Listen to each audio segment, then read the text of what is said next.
Hello again, this is Rubber Band with, this is what's going to be the second edition of Key Machine Chronicles. Key Machine Chronicles number 2. So what we have today is we have my Pak-A-Punch hand-powered originator.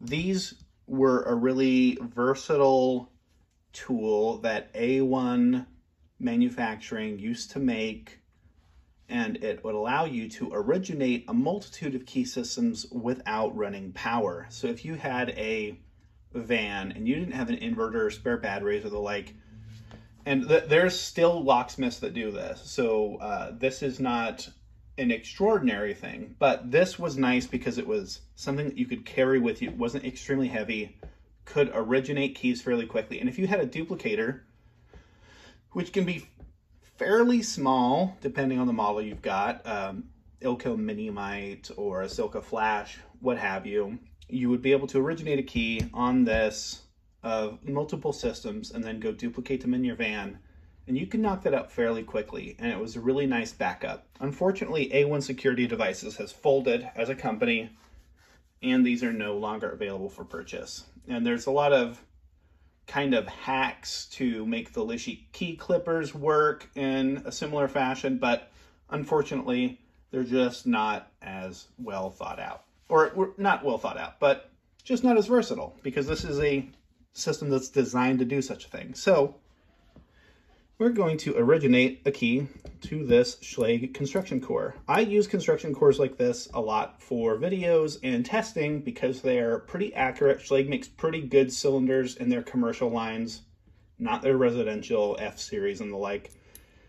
But anything that's going to be full-size IC and is genuine Schlage, you can probably see the Schlage branding underneath the black face paint there, will be fairly accurate. So this is going to be a pretty good measurement for this particular lock system. So here's how I like to set it up. I'm wobbling my camera everywhere, but that's okay. So we're going to take out this plate. This plate is going to hold the key. So there is a curve. I'm kind of looking through the camera here. So this curve right here is where the bottom shoulder is going to rest. And then we're going to just clamp the key into the plate or the vise. And then it's going to slide right back into this channel. And then we're going to slide it all the way. And it's this dial right here handles depths, and this handles spacing. So we're going to start near the bow, or bow to tip, which is kind of how these tend to work. So this is how we're going to choose our depths. So we will go to our first depth here.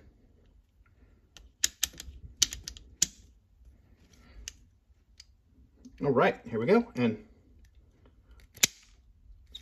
there's our punch out. You see that little guy fell out of this little chute right here. Then we're going to go to the next depth, or rather next space. And now we're going to punch out the next depth. Right on. We're moving right along. See? If you're not going around a camera, you can actually do this pretty darn quick. These were really useful for doing car keys and the like. I've done tons of automotive, and this would be, if I would have had it when I was doing automotive, a godsend.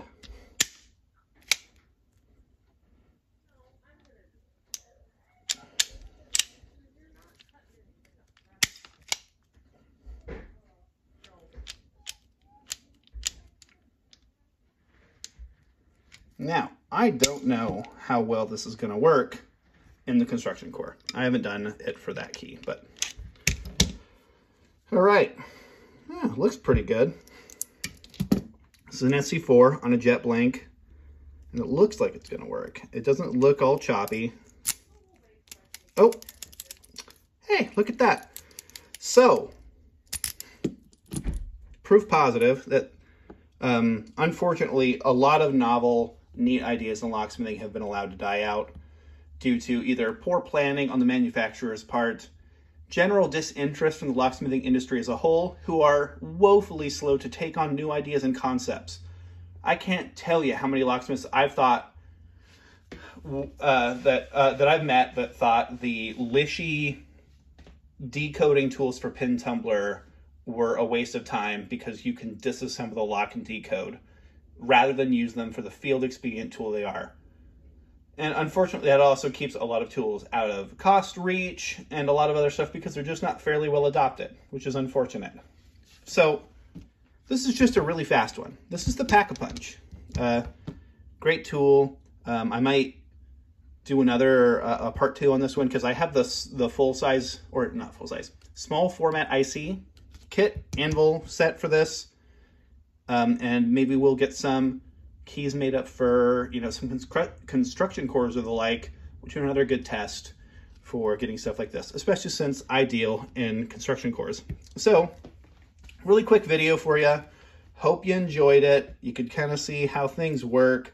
Happy to take questions in the comments and talk about this tool as a whole.